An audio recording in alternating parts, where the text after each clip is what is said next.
Hi hello ഈ പുഴയും കടന്ന് സീരിയലിൻ്റെ മറ്റൊരു സ്റ്റോറിയിലേക്ക് എല്ലാവർക്കും സ്വാഗതം. അങ്ങനെ കാവേരിയും നിവിനും കൂടെ അവൾ അച്ഛൻ വാങ്ങിയ തോട്ടമാണെന്ന് പറഞ്ഞ് അവർക്ക് മുമ്പ് കാണിച്ചു കൊടുത്ത ആ സ്ഥലത്തേക്ക് പോവാൻ കേട്ടോ.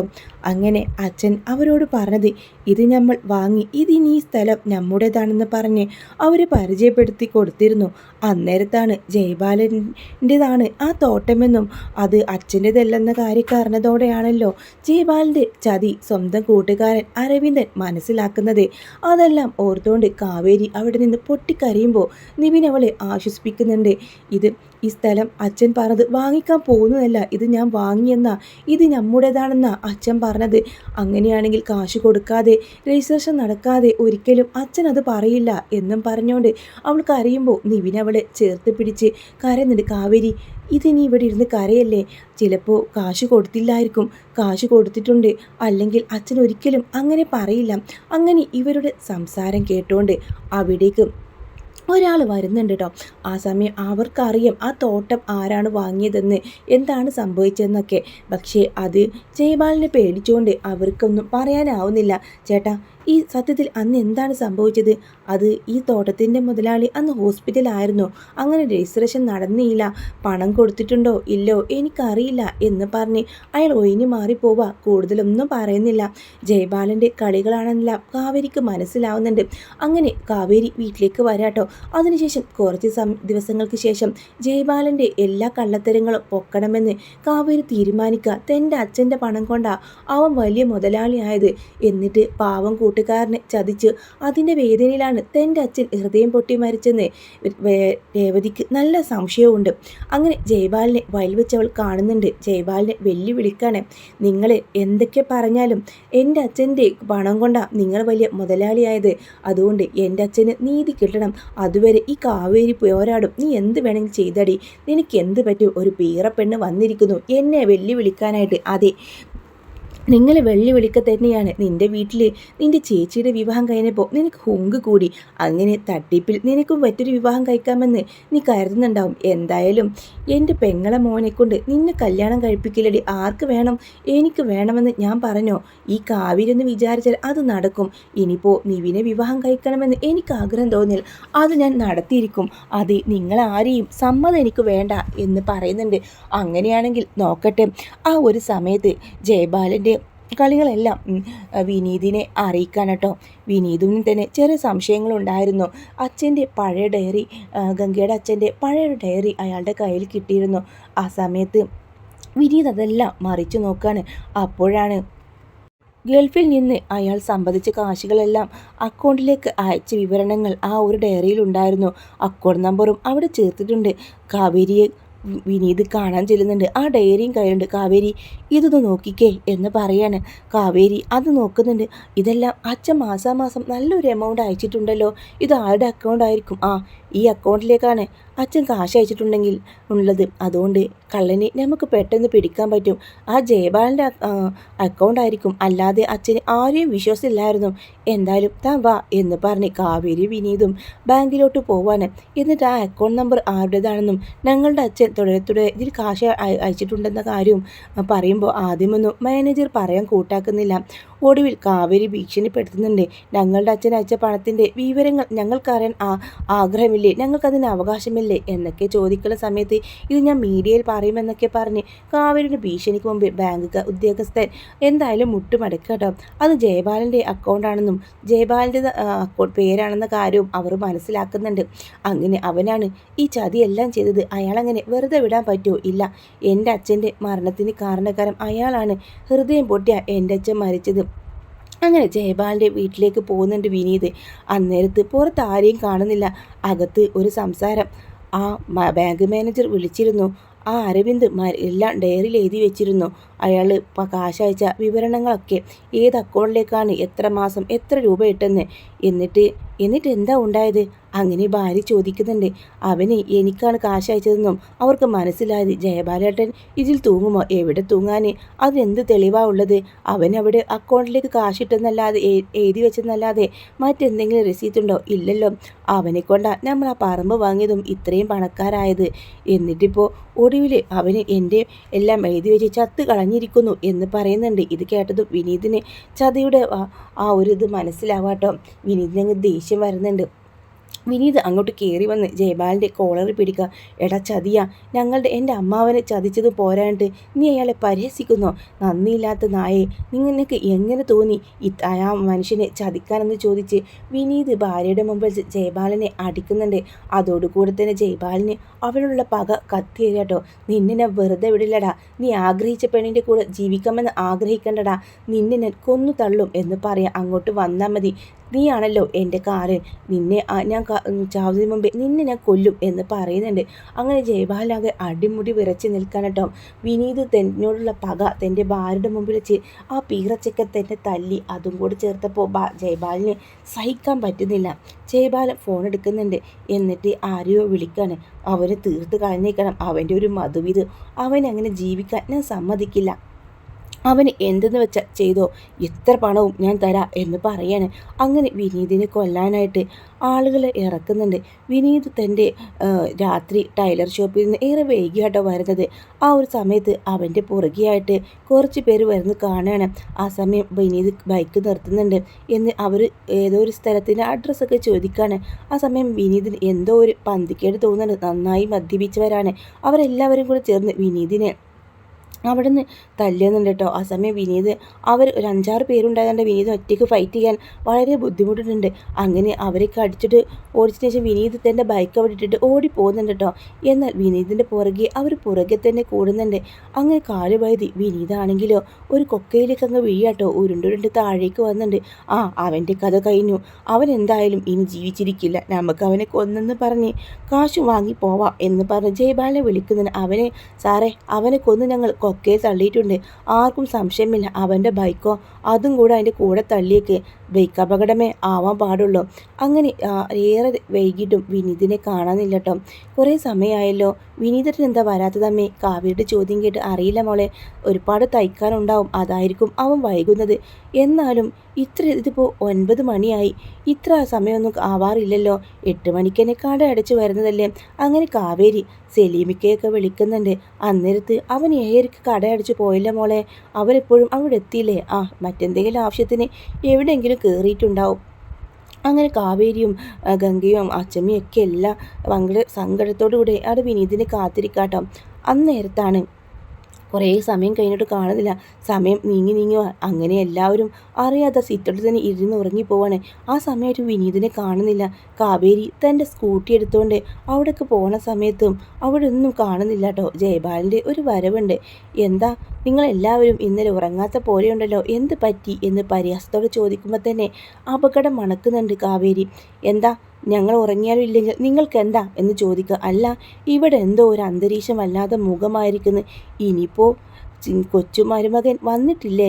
അതുകൊണ്ടാണോ? കൊച്ചുമരുമകൻ ചിലപ്പോൾ അമ്മയെ വിളിച്ചപ്പോൾ അങ്ങോട്ട് പോയി കാണും. അതിനും സാധ്യതയുണ്ടല്ലോ എന്നോർത്ത് കാവേരി പെട്ടെന്ന് തന്നെ വിനീതിൻ്റെ നമ്പറിലേക്ക് വിളിക്കുന്നുണ്ടെങ്കിലും അത് സ്വിച്ച് ഓഫ് ആണെന്ന മറുപടിയാണ്. അങ്ങനെ മുത്തശ്ശിയെ കൊണ്ട് തന്നെ അവൾ സുജാത ആൻറ്റിയെ വിളിപ്പിക്കുന്നുണ്ട് കേട്ടോ. സുജാതയുടെ ആട്ടും തൂപ്പാണ് കേൾക്കുന്നത്. എന്തിനാ എന്നെ വിളിച്ചത്? എൻ്റെ മകൻ അവിടെ പിടിച്ചു നിർത്തിയിട്ട് നിങ്ങളെ കൊച്ചുമകളെ കൊണ്ട് വിവാഹം കഴിപ്പിച്ചില്ലേ? അതുപോലെ ഇനി എന്നെ വിളിക്കേണ്ട, നിങ്ങൾക്ക് ഇങ്ങനൊരു മകളില്ല എന്ന് പറയാം. വിനീത് അങ്ങോട്ട് വന്നോ?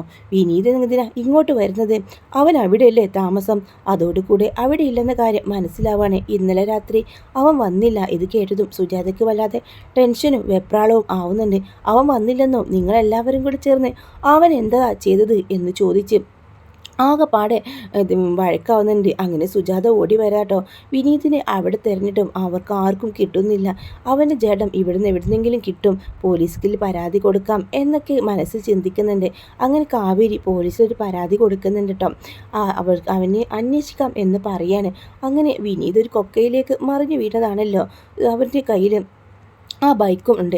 ആ കുറേ സമയം കഴിഞ്ഞപ്പോൾ ഒരാൾ വന്ന് പറയും അവിടെ കൊക്കക്കടിയിലേക്ക് ഒരു ബൈക്ക് കിടപ്പുണ്ട്, അത് വിനീതിൻ്റെതാണെന്ന് പറയാണ്.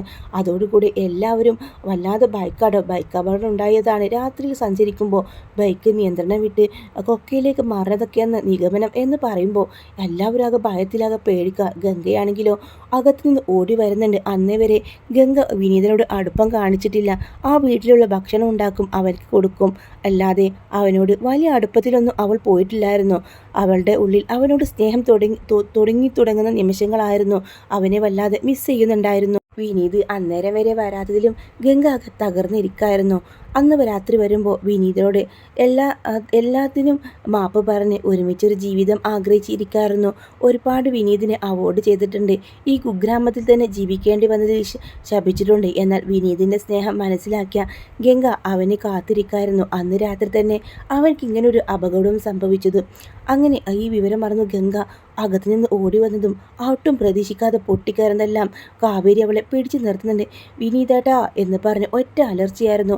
താൻ അന്ന് അതുവരെ കൂട്ടിവെച്ച സ്നേഹമെല്ലാം തനിക്ക് നഷ്ടപ്പെടുമോ എന്ന് ഭയവും, തൻ്റെ പ്രാണനെ എന്തെങ്കിലും സംഭവിച്ചുമോ എന്നൊരു ഭയവുമായിരുന്നു അന്നേരത്ത് ഗംഗയുടെ ഉള്ളിൽ. അങ്ങനെ എന്തായി പറയണ ചേച്ചി, അതൊന്നും സംഭവിക്കില്ല, വിനീതേട്ടൻ വരും, വിനീതേട്ടൻ്റെ ബൈക്കായിരിക്കില്ല. അങ്ങനെ ബൈക്ക് പുറത്തേക്ക് എടുക്കുന്നുണ്ട്. അത് വിനീതിൻ്റെ ബൈക്ക് തന്നെ ആയിരിക്കും. അതുകൊണ്ട് അവരുടെ ചങ്ക് തകരാണ്. അങ്ങനെ വിനീതിൻ്റെ ബോഡിക്ക് വേണ്ടി അവിടെ എല്ലാവരും തിരയുന്നുണ്ടെങ്കിലും വിനീതിൻ്റെ ബോഡി അവർക്കാർക്കും കിട്ടുന്നില്ല കേട്ടോ. അങ്ങനെ ഒരുപാട് തെരച്ചിൽ നടക്കുന്നുണ്ട്. വിനീതിനെ അന്വേഷണത്തിനായിട്ട് പോലീസുകാർ, ഫയർഫോഴ്സും എല്ലാം വരുന്നുണ്ട് കേട്ടോ. പക്ഷേ വിനീതിൻ്റെ ജഡം ആർക്കും തന്നെ കിട്ടുന്നില്ല. ഈ സമയം വിനീതിന് വല്ലാതെ അവശ്യ നിലയിൽ നിവിൻ്റെ അരികിൽ ഒരു വീട്ടിലായിരിക്കും കേട്ടോ. അവനെ രക്ഷിച്ചുകൊണ്ട് നിവിനാണ്, അവൻ്റെ കയ്യിൽ ഫോണുണ്ടാവും, അത് ഓപ്പൺ ചെയ്ത് നിവിനെ വിളിക്കുന്നുണ്ട്.